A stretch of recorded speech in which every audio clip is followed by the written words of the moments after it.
Elemen akad dalam bahasa Inggeris kita panggil kontrak, Melayu pun dah panggil kontrak sekarang, ya. Kontrak-kontrak ni merujuk kepada akad, atau kita boleh juga terjemahkan dalam bahasa Melayu sebagai perjanjian, boleh juga sebenarnya, ya. Ada kalanya ia berlaku secara lisan, yang mana majoriti ulama terdahulu yang mewajibkannya, termasuk yang standard dalam mazhab Syafi'i. Apa-apa yang awak buat dalam muamalah, awak mesti sebut lafaz, lisan, oral. Kalau awak tak sebut, maka tidak sah pemilikan itu. Kalau awak buat jual beli tidak sah. Kalau awak sewa tidak sah. Kalau awak melabur juga tidak sah. Hak tu hak komersial, hak tijari, untuk tujuan mendapatkan laba dan keuntungan. Kalau hak bersifat charity sama juga, kebajikan, welfare, hibah tak lafaz, no hibah, mesti lafaz, aku beri ataupun aku hibahkan harta ini kepada kamu, ijab dengan mulut, mesti kabul, terima tak sah, bagi saja. Lepas tu orang terima tu kena cakap, saya terima hibah awak. Kalau tak lafaz penerimaan yang kita sebut sebagai kabul, tidak sah, ya. Ini dalam konteks dulu. Memang majoriti ulama memfatwa dan memberi pendapat sedemikian. Atau kita boleh dapati dalam buku-buku fiqh klasik. Sebab tu muamalat ni tuan-tuan, kalau tuan-tuan belajar ataupun mungkin ada ustaz mari ajar, rujuk buku klasik. Buku klasik ni buku hak, saya boleh kata mungkin 50 tahun ke atas dia klasik lah tu kalau muamalat ni. Kerana 50 tahun 50 tahun ke bawah. Kalau 50 tahun ke atas ni dah kira kontemporer. Tapi hak lebih kontemporer start tahun 1980-an. Tahu kontemporer? Kontemporer tu Indonesia, Melayu sebut kontemporari. Susah sangat nak sebut kontemporari. Sebut kontemporer lah, Indonesia. Ya. Arab panggil muasir, English panggil kontemporer juga kan? Di sini dia panggil apa? Contemporary. Bahasa Melayu ambil bahasa Inggeris rupanya. Indo pun sama. Indo sebut kontemporer, kita sebut contemporary daripada English lah, contemporary. Mana yang semasa. Arab panggil muasir ataupun current, mana hak berlaku sekarang. Ya. Baru-baru ni ada seorang ustaz jemputan baru dekat dengan rumah saya lah. Ustaz ni saya ingat dah veteran lah, mungkin umur 60-an lah lebih kurang. Jadi dia ajar malam tu muamalat, ya. Bagus, dia banyak merujuk kepada buku-buku mazhab Syafi'i yang klasik. Saya kata itu satu benda yang bagus. Tapi dia tidak saring dengan pendapat semasa. Contohnya dia kata hibah. Tuan-tuan kalau nak hibah ke anak tuan-tuan, tuan-tuan tak cukup dengan beri sahaja. Anak tuan-tuan tak cukup dengan terima sahaja. Dan tak cukup juga kalau tuan-tuan sekadar menukar nama sahaja. Dia kata tak jadi hibah. Tuan-tuan kena cakap mulut ke anak, saya ataupun abah hibah pada awak. Dia pun kena lafaz terima, saya terima hibah abah. Dan dia mesti tasarruf ataupun melakukan sesuatu ke atas harta itu. Lepas tu barulah tuan-tuan boleh tukar nama. Kalau tuan-tuan beri tanpa mengucapkan ijab kabul dengan mulut, dia pun ambil tak cakap apa-apa, guna saja, kemudian tuan-tuan tukar nama. Bila tuan-tuan mati, harta tu mesti difaraidkan. Jadi jemaah pun terpinga-pinga lah. Dia cakap pun benda betul, bukan benda salah. Kerana katanya kita bermazhab Syafi'i dan majoriti para ulama mewajibkan. Tak kira apa transaksi yang kita buat, hak bersifat tijari atau keuntungan ataupun yang bersifat kebajikan seperti hibah, wasiat dan seumpamanya, mesti dengan lafaz katanya. Kalau lafaz tidak sah. Jadi kalau anak tuan-tuan tu guna harta tu tidak difaraidkan, maka dia telah menggunakan harta yang haram. Apa tu poin dia? Bunyi haram tu alamak. Ya. Di surau tu ada 2-3 orang kat ujung, dia tanya, betul ke ustaz tadi? Saya kata betul tapi tak tepat. Itulah selalu saya kalau ustaz ajar tak perlu dah lafaz-lafaz ni. Saya kata ya, tak perlu lafaz. Ya. Tuan-tuan beri, dia pun dah ambil dan dia pun dah guna harta tu. Tuan-tuan satukan nama saja. Hak latest lah, hak current, hak contemporary. Ibadah boleh tuan-tuan rujuk kitab-kitab lama tanpa disaring, okey je. Tapi muamalat tak boleh sama sekali. Kerana ia bukan hanya bercanggah dengan peramalan kita, tapi dengan fatwa rasmi, bukan hanya global, di peringkat negara kita bahkan. Kalau kita lihatlah, maka tepat tepat sama sekali. Saya kata betul tapi tak tepat.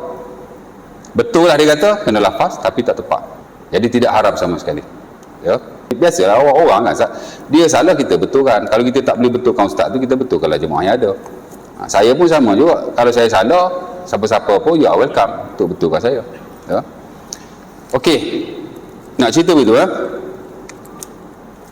Istilah ni tuan-tuan adalah benda baru Kita nak panggil akad ke, kita nak panggil kontrak ke, kita nak panggil perjanjian ke, syarak tidak terkesan dengan istilah-istilah yang dibuat oleh manusia. As long as konten dia tu betul, selari dengan apa yang ada dalam syarak, maka it is okay. Sebab tu ulama buat satu kaedah, la musyahata fil istilah. Tidak ada permasalahan dengan istilah, yakni dengan terms. Kita boleh panggil apa saja. Ya. Kita boleh namakan apa saja. Janji dia punya konten tu macam mana, ya. Baik. Istilah yang ada dalam kitab Arab ialah akad. Dan orang Melayu pun panggil akad. Cuma orang Melayu ni bila sebut akad, dia duk faham akad lah. Ya, akad nikah kahwin. Kalau akad nikah kahwin tu kena bersalam. Ya, Pak Iman sebut, kita jawab, betul tak? Kalau tak bersalam, yang mana rata-rata hari ni kalau imam atau juru nikah menikahkan seseorang, dia tak salam dah. Ada orang tanya juga, tak salih dah kalau ni. Betul tak? Tak pernah pergi majlis pernikahan sekarang. Mana ada salam-salam dah. Ya tak? Juru nikah cakap je atau bapak dia sendiri. Dia cakap, pengantin jawab. Mana ada salam-salam? Ada juga salam tu. Tapi kita duk faham kalau akad nikah lagu tu. Kalau akad jual beli pula atau urusan-urusan transaksi yang lain yang kita faham akad ni sebut, kalau tak sebut tak ada akad, tu salah juga. Jadi kita sudah menyempitkan kefahaman kepada perkataan akad yang ada dalam syarak. Sedangkan akad yang ada dalam syarak ialah apa-apa sahaja kelakuan yang merujuk kepada persetujuan di atas satu-satu urusan muamalat. Boleh jadi dengan perkataan yang difatwakan oleh majoriti para ulama dulu, kalau tak lafaz tak sah. Boleh juga dengan perbuatan. Kalau dulu-dulu dia minoriti, hari ni dah jadi top yang kita sebut sebagai bai' al-mu'aqad. Mana urusan kita baik jual beli, baik apa-apa saja, boleh saja dengan perbuatan walaupun kita tak sebut. Aku bagi, kau ambil. That's it. Macam kita jual beli kan, saya bagi duit, awak bagi barang. Kalau secara face to face. Kalau online pula, saya klik transfer the money, you deliver the product. That's it. Akad lah tu. Ya. Jadi jangan ingat akad-akad ni lafaz sebut akad. Tak. Akad ni ialah proses yang kita lakukan untuk sesuatu transaksi. Akad lah tu. Dan ia juga boleh jadi dengan tulisan. Tadi saya sebut perkataan, lafaz. Kemudian perbuatan, which is hari ni banyak difatwakan top, boleh saja kita lakukan urusan transaksi muamalat secara perbuatan, tak perlu lafaz, perbuatan cukup. Satu lagi ialah tulisan, ya. Yang mana kalau kita lihat dalam konteks peramalan, perbankan dan kewangan Islam pada hari ini, memang mereka banyak membuat akad atau kontrak-kontrak secara bertulis. Kebiasaannya perkara yang ada legality ataupun undang-undang tertentu dan peraturan tertentu. Dan of course ia sebagai bukti di atas suatu urusan transaksi yang kita lakukan. Asal hukum dalam syarak ialah sunnah, tak wajib. Walaupun jelas dalam Quran Allah Ta'ala kata, ya ayyuhallazina amanu idza tadayantum bidainin ila ajalin musamman faktubuh. Wahai orang yang beriman, bila kamu berhutang kepada suatu tempoh, maka hendaklah kamu menulisnya. Memang Allah Ta'ala tak sebut hak lain-lain, Allah Ta'ala sebut hutang, kamu kena tulis. Tapi ulama mengkiaskan di atas urusan yang lain, kena tulis.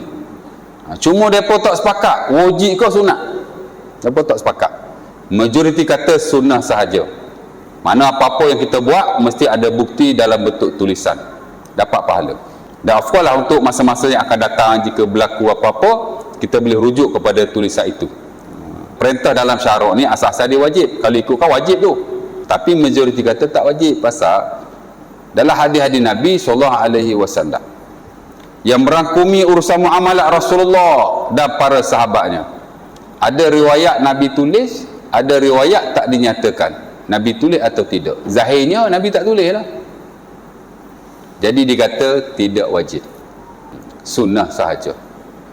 Jadi kalau tuan-tuan beli barang tak ada penulisan ataupun tak ada resit, tak apa, kerana dia tidak wajib. Sunnah di sini majoriti. Cuma mungkinlah ada di atas dasar-dasar tertentu kita perlulah benda tu, macam resit kan. Kalau tak ambil resit, esok susah nak claim balik ke, ya, ataupun apa-apalah tuan-tuan ada dispute apa-apa, beli barang rosak, resit tak ada, susah tuan.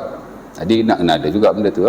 Of course lah di peringkat kewangan, penulisan dia jadi keutamaan kerana untuk apa-apa isu pada masa hadapan. Betul tak? Kita pinjam duit dengan bank kalau konvensional.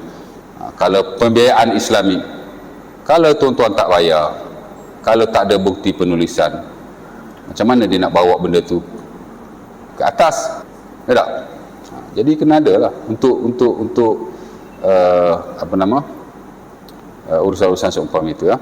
Nak cerita akad penting, ya.